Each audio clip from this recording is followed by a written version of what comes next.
জুনায়েদ বাগদাদির কাফেলা শিবলি সহ দাঁড়ায় আছে। খ্রিস্টানদের মেয়েদের দিকে এক নজরে তাকানো। 30,000 হাদিসের হাফেজ, 40,000 মুরিদের পীর, নজর যে দিছে আর সরায় না।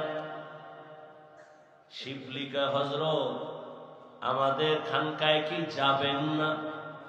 নজর ঠিক সরায় না, ইশারা দিয়ে কয় তোমরা যাও যাও, আমি যাব না।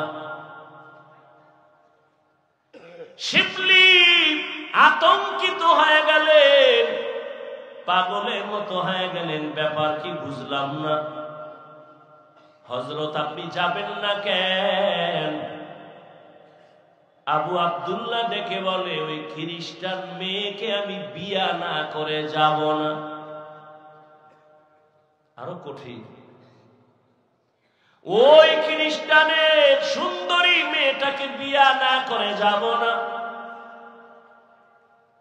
জুনায়েদের কাফেলা পাগল, কান্না, এত কান্না। শিবলির কাফেলা কান্না করে। হযরত পায়ে হাত রেখে বলি, ইরাকের জমিনে আপনার এত সুনাম, দুনিয়ার ইরাকের সব মানুষ বিধর্মীরা আপনারে সম্মান করে, জানে আপনি একজন খাঁটি মানুষ। আজকে যদি এমন হয়, আমরা ইরাকের খানকায় কেমনে যাব আর মুখ দেখাবো? মান ইয়াহদিল্লাহু ফাহুয়াল মুহতাদ ওয়া মান ইউদ্লিল ফালান তাজিদা লাহু ওয়ালিয়াম মুরশিদা। আল্লাহ তাআলা বলেন, আমি যাকে হেদায়েত দিব সে হেদায়েতের দরজা পেয়ে যাবে, আর আমি যারে হেদায়েত দিব না ওই বান্দা হেদায়েত পাবে দূরের কথা, কোনো মুরব্বী কোনো মুর্শিদ তালাশ করে পাবে না, অভিভাবকহীন হয়ে যাবে। এরে নবীর আশিক উম্মতের দল, জুনায়েদের কাফেলা শিবলি সহ কান্নার আওয়াজ, তবে বেয়াদবি করে না। কারণ আল্লাহওয়ালা অন্তর যদি একটু কষ্ট পায়, না জানি বেয়াদবির কারণে ধ্বংস চলে আসে। লিকুল্লি শাইইন জিনাতুন ফিল ওয়ারা ওয়া জিনাতুল মারই তামামুল আদাবি। আজ খোদা খাহিমে তৌফিক আদব, বেআদব মাহরুম গাশত আজ ফজলে রা। শিবলি জুনায়েদের কাফেলা কান্না করে পা ধরে চলেন। কিতাবে লেখে তাদের কান্নায় গাছের পাতা পর্যন্ত মনে হয় কাঁদে। কিন্তু 30,000 হাদিসের হাফেজ আল্লাহওয়ালা আবু আব্দুল্লাহর দিল নরম হয় না। আবু আব্দুল্লাহ কয়, এই জুনায়েদ যাও যাও, আমি ইরাকের খানকায় যাব না। ইতিহাস বড় লম্বা। এক পর্যায়ে জুনায়েদের কাফেলা শিবলি রহমাতুল্লাহ আলাইহি সহ নিরুপায় হইয়া সেখান থেকে বিদায় হয় ইরাকের খানকা ফোরাত নদীর কিনারায় রওয়ানা। আর এদিকে 30,000 হাদিসের হাফেজ আবু আব্দুল্লাহ, এখান থেকে ওরা যখন চলে গেছেন, তিনি একা খ্রিস্টানদের বাড়ি যাইয়া ওই মেয়ের বাবারে ডাকছে। বাবারে ডাক দিয়া কয়, আপনি নাকি ওই মেয়ের বাবা? বলে হ্যাঁ। বলে আমার একটা আবদার, খ্রিস্টান দেখেই তো চমকে উঠছে, আপনি তো ইরাকের মধ্যে দামি নামি এক ব্যক্তি, বড়, আপনার মাথায় পাগড়ি, হাতে তসবিহ, আমার দরজায় কেন? আল্লাহর বান্দা আবু আব্দুল্লাহ চিন্তাহীন ভাবে বলে ফেলল, ও খ্রিস্টান, আল্লাহর বান্দা, আমি তোমার মেয়েকে বিবাহ করার জন্য আসছি। খ্রিস্টান দুশ্মন তো দুশ্মন, দুশ্মন কখনো বন্ধু হয় না। দুশ্মন যদি কখনো বন্ধু হয়, মনে করবেন উদ্দেশ্য খারাপ, ও ক্ষতি করবেই। খ্রিস্টান কয় সুযোগ হাতছাড়া করা যায় না। এত বড় দেশের একজন নামি দামি ব্যক্তি, যার হাতে হাত না গাইলে দুনিয়াদার আখিরাতমুখী হয়ে যায়, এরে যখন পাইছি এই সুযোগে তারে চূড়ান্ত ভাবে জাহান্নামের পথে নিয়ে যাও।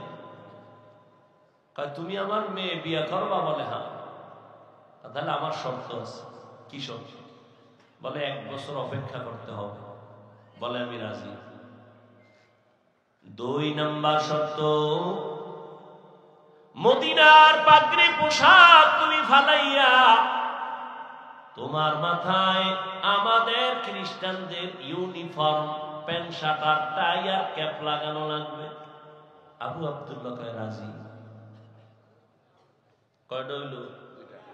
3 নাম্বার শর্ত, আমার মেয়েকে যদি তুমি বিবাহ করতে চাও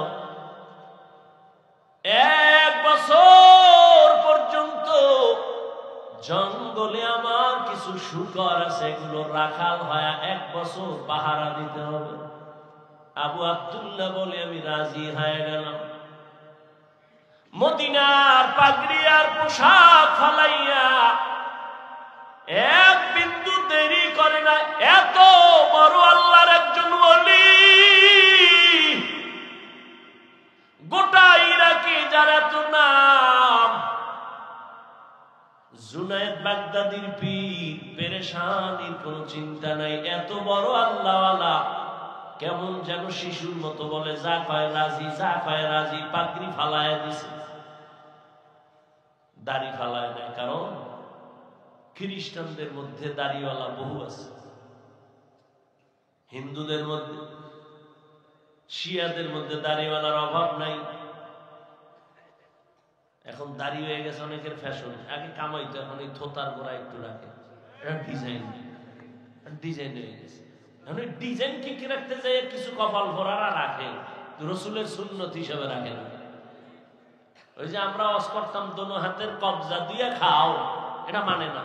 যখন করোনায় কানে ধরাইছি, আমারে কয় 2 বেননি কেমন ধোয়ায় পাইছে, পকেটে একটা এরকম মেডিসিনের বোতল লয়ে ঘুরে, কতক্ষণ যায় চাপ দিয়া। কেন মনে করো কি তুমি অজু করবানি? কয় না, করো না। আর আমরা যে উলামায়ে কেরাম বয়ান করছি 2 হাতের কবজা ধুইয়া খাইতে বসো, মদিনার সুন্নাত মানে নাই, হুজুরগো কথা কানে নাই।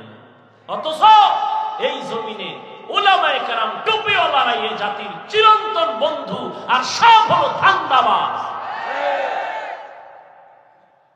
এই উলামায়ে কেরাম এই জাতিকে যা দিয়েছে তা কেউ দেয়নি। উলামায়ে কেরাম জীবনের নিঃস্বার্থ বন্ধু, আর সব স্বার্থপর। কিন্তু ঘুরে ফিরে দোষ সেই আলেমের দিকে, গুলি সে আলেমের দিকে, বিপদ সব তাদের নিয়ে। আল্লাহ হেদায়াত দান করুন। অথচ মহামারী করোনার ভেতরে ট্রিপল মাস্ক লাগাইছে, মরবে না 3টা। এইরকম 2 কুলাঙ্গার ছেলে বাবারে ধরছে করোনায়, মইরেই গেছে। আর এই কুলাঙ্গার শিক্ষিত 2 ছেলে বাবার লাশটার এলাকার গরিবের টাকা দিয়ে রাস্তায় ফেলায় দেয়। তো দিছে, জানালা আটকায় দিছে। বাবার লাশের জানাজা হলো না কুকুরে খেলো আর দেখে নেই। ইতিহাস ভুলে যায় না জাতি। যুবক, সেই করোনার লাশ একটা না, শত শত লাশ আমার দেশের টুপিওয়ালারা উলামায়ে কেরাম কাঁধের মধ্যে নিয়ে গোসল করায়া, কাফন পরায়া, জানাজা পরায়া কবরে রেখেছেন। একজন হুজুরও করোনায় মরে নাই। এই জাতিকে এই আলেমরা যা দিয়েছে কেউ দেয়নি। হ্যাঁ, তুমি বলবা আমাকে টিনের বাড়ি দিছে, আমাকে টাকা দিছে। আমি বলবো 5,000 টাকা দিলে তোমাকে 5 লাখ টাকার ধান্দায় পেরেশানিতে ফেলে তোমাকে ফকির বানায়। দেখো না, লোন আর কিস্তি দিতে দিতে মইরা গেছে, লাশের জানাজা হয়ে গেছে, কবরের সামনে দাঁড়ায় গেছে, লাশ নেওয়া যাবে না ভেতরে, কিস্তি দাও। আল্লাহ হেদায়াত দান করুন। আমাদের দেশের এক বেচারা চিনি না জীবনেও, 3 বার মাদ্রাসায় আইয়া খালি ঘুরে, দেখা টাক্কা করা। আমি দেখি লোকটা খুব ঘুরে, একটা গেঞ্জি পরা লম্বা মানুষ। তো একদিন ডাকলাম এদিকে, ভাই কোথার থেকে? আমি থাকি এখানে, এই যে রূপগঞ্জ থানা, বাড়ি আমার পটুয়াখালী। তো এই 3 বার আসতেছেন, কি চান? আপনার সাথে একটু স্পেশাল পার্সোনাল কথা বলবো।